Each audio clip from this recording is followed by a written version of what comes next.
ঘূর্ণিঝড় রিমেলে আমার কত ক্ষয়ক্ষতি হয়েছে এবং আমি বৃষ্টিতে ভিজি কি কি বাজার করলাম তা আপনাদের সাথে শেয়ার করছি। আশা করছি আমাকে সাপোর্ট করে যাইবেন।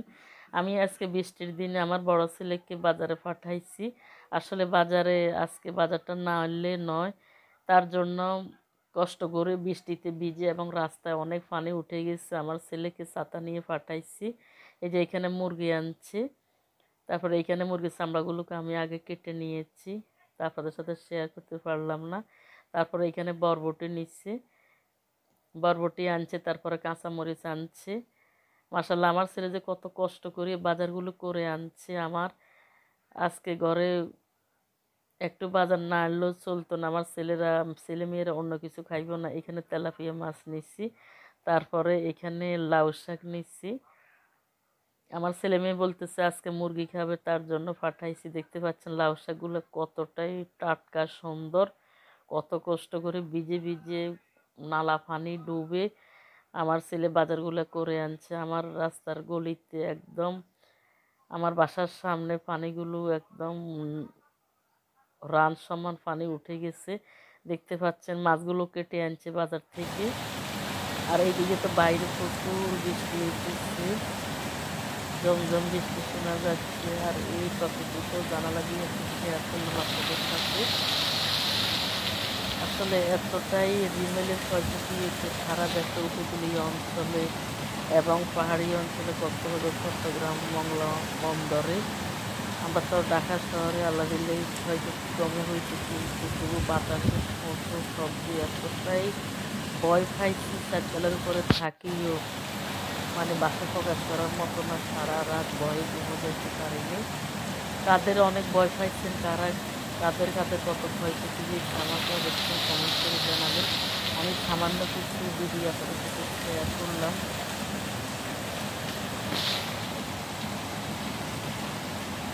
ঘূর্ণিঝড় রিমেলের প্রভাবে কালকে সারা দিন সারা রাত বৃষ্টি হয়েছে এবং ঝড় তুফান হয়েছে। আমরা আল্লাহর কাছে ক্ষমা চাইব, আল্লাহ যেন আমাদেরকে এসব তাণ্ডব থেকে অনেক রক্ষা করেন, আমাদের দেশের জন্য এসব তাণ্ডব না হয়। সবাই আল্লাহর কাছে দোয়া করব। এই যে আমার ঘরের দুয়ারের সামনে ছাদ থেকে অনেক পানি পড়তেছে। আর এই ঘূর্ণিঝড়ের তাণ্ডব এবং এই বৃষ্টিগুলো কিন্তু কাউকে ছাড়ে নাই। বাসা বাড়িতে আমার জানালা দিয়ে অনেক পানি আসছে আমার ঘরের ভিতরে, এবং আমার দরজার সামনে পানি পড়ছে, ঘরের ভিতরে আসছে। দেশ গ্রামে এবং আনাচে কানাচে অলিতে গলিতে সবাইকে পানিটা দিয়ে অনেক কষ্ট দিচ্ছে। আমরা সবার কাছে মাফ চাই, আল্লাহ আমাদেরকে ক্ষমা করে দিক। আমরা আল্লাহর কাছে নামাজ পড়ে সবসময় প্রার্থনা করব। সবাই আমাকে সাপোর্ট করবেন। আর আপনাদের কাছে কেমন লাগছে আমাকে অবশ্যই কমেন্টস করে জানাবেন। এদিকে আমার বাসার গল্লি মানে আমার গল্লির সামনেই এই অনেকগুলো পানি হয়েছে। কালকে তো একদম কোমর সমান ছিল, মানে পরশু দিন। আজকে পরের দিন সকালবেলা মানে 29 তারিখ সকালবেলায় আমরা এই ভিডিওটা করছি। কালকে একদম কোমর সমান পানি ছিল। এদিকে আরেকটা গল্লি গেছে আমার বাসার পশ্চিম দিকে, দেখতে পাচ্ছেন পানিগুলো একদম ঢেউ খেলাইতেছে। ওইদিকে একটা মহিলা আসতেছে।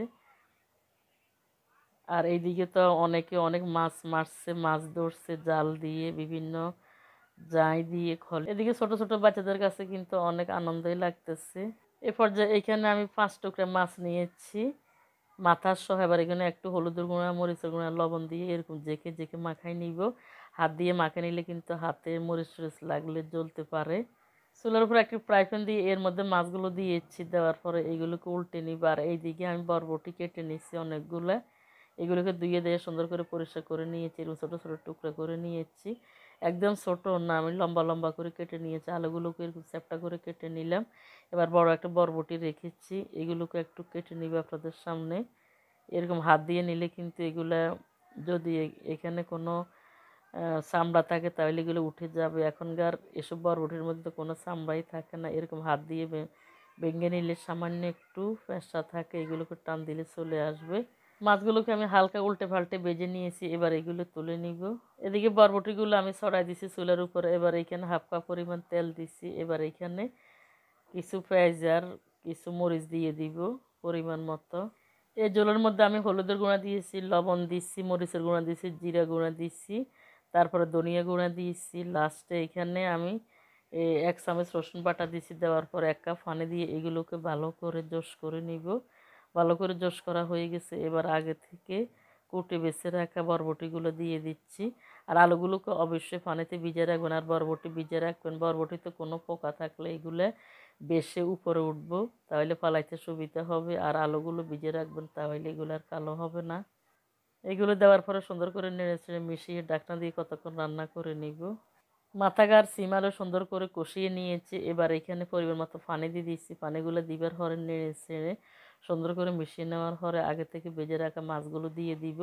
এভাবে বরবটিগুলো রান্না করলে কিন্তু অনেকটা সুস্বাদু হবে, এতটাই মজা হবে। এই বরবটি হলে আর কোনো তরকারি লাগবে না।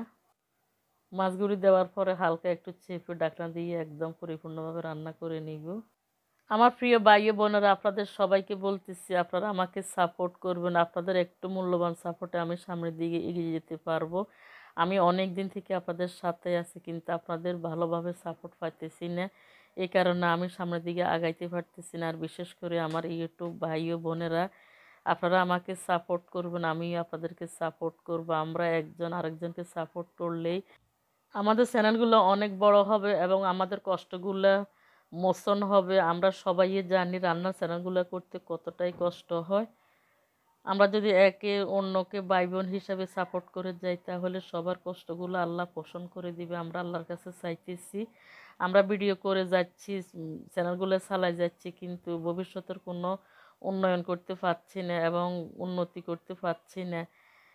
এত কষ্ট করে ভিডিওগুলো মেক করার পরে যখন সারি ভিউ কমেন্টস লাইক দেখার পরে সাবস্ক্রাইব দেখার পরে এত কষ্ট পাই মনের ভিতরে, বুকটা পেটে অঝরে চোখ থেকে পানি পড়ে পড়ে যায়। বললাম যে আল্লাহ, তোর কাছে কি অপরাধ করছি, ভিডিওগুলো করার পরে কোনো সাপোর্টে আমার ভাই বোনদের কাছ থেকে পাচ্ছি না। তুই আমাকে কোনো কোনো কুল কিনারায় দিচ্ছে না। আল্লাহ, সবাইকে তুই হেদায়েত দান করুক, সবাই যেন সবাইকে আমরা সাপোর্ট করতে পারি এবং সবাইকে হেল্প করতে পারি। আল্লাহ তোর রহমত নাজিল করে দিস সবার উপরে। এগুলো সিদ্ধ হয়ে গেছে। এবার এখানে 4-5টা কাঁচামরিচকে হাইলিয়ে দিচ্ছি। তারপরে এখানে 1 ফুট পরিমাণ পেঁয়াজ কুচি দিচ্ছি। তারপরে এখানে স্বাদ মতো লবণ দিয়ে দিব। দেওয়ার পরে এইগুলোকে সুন্দর করে উল্টে পাল্টে নেড়ে চেড়ে নিব। লবণটা একটু পরে দিচ্ছি, একটু পানিটা শুকাই নিচ্ছি। এরপরে আগে লবণটা দিলে কিন্তু অনেকগুলো পানি বের হয়ে আসে। আবার নেড়ে চেড়ে মিশিয়ে নিচ্ছি। আমি বহুদিন ধরে আপনাদের সাথে পড়ে আসছি। আমি চাচ্ছি আপনাদেরকে ভালো কিছু উপহার দিতে এবং কিছু রান্না বান্না শিখাতে এবং কিছু কথাবার্তা শিখাতে। আপনারা অবশ্য আমার থেকে অনেক উপকৃত হবেন। যারা নতুন রাঁধুনি রান্না করতে জানেন না, তারা আমার রান্নাগুলো দেখে দেখে শিখে নেবেন এবং কমেন্টস লাইক শেয়ার করে দিবেন এবং সাবস্ক্রাইব করে আমার সাথেই থাকবেন। আমি আপনাদের বোন অথবা আপনারা আমার ভাই। আপনারা সাপোর্ট না করলে কিন্তু আমি চ্যানেলটা ধরে রাখতে পারবো না এবং সামনের দিকে এগিয়ে যেতে পারবো না। এরকম শাক রান্না করতে গেলে যদি দলা দলা থাকে, তাহলে এগুলো কুচুন দিই জর্জরা করে নেবেন, তাহলে শাকগুলো খেতে কিন্তু অনেক ভালো লাগবে। এবার শাকগুলোকে একটি প্লেটে নিয়েছি। এবার ফ্রাই প্যানের মধ্যে আমি কিছু তেল দিয়েছি। দেওয়ার পরে এখানে কয়েকটা শুকনো মরিচ দিয়েছি। শাকের সাথে কিছু শুকনো মরিচ ভাজাটা হলে কিন্তু খাইতে কিন্তু অনেক মজা লাগে। এগুলোকে আমি কালো করে ভেজে নিয়েছি, আবার তুলে নিব। মরিচগুলো তুলে নিবার পরে এখানে একটা রসুনকে একদম গোল্ডেন করে ভেজে নিয়েছি, আর গ্রানটা চতুর্দিকে ছড়িয়ে পড়ছে। আবার এগুলো দেওয়ার পরে উল্টে পাল্টে সুন্দর করে ভেজে নিব, একদম শুকনো শুকনো করে, যাতে পানি না থাকে। শাকগুলো ফাইনালি ভাজা হয়ে গেছে। এবার শুকনো মরিচগুলো উপরে দিয়ে আমি ছড়িয়ে ছিটিয়ে দিচ্ছি। আর খাবার সময় একদম শাক খাবো আর 1 কামড় মরিচ দিব, তাহলে খেতে অসাধারণ লাগবে। যারা কখনো এরকম রান্না করে খান নাই অথবা ভাজি করে খান না, আমার রেসিপিটা দেখে করে খাবেন, আসলে অনেক মজা পাবেন। সবাই ভালো থাকবেন, সুস্থ থাকবেন। দেখা হবে নতুন কোনো রেসিপি নিয়ে অথবা ভিডিও নিয়ে। আল্লাহ হাফেজ।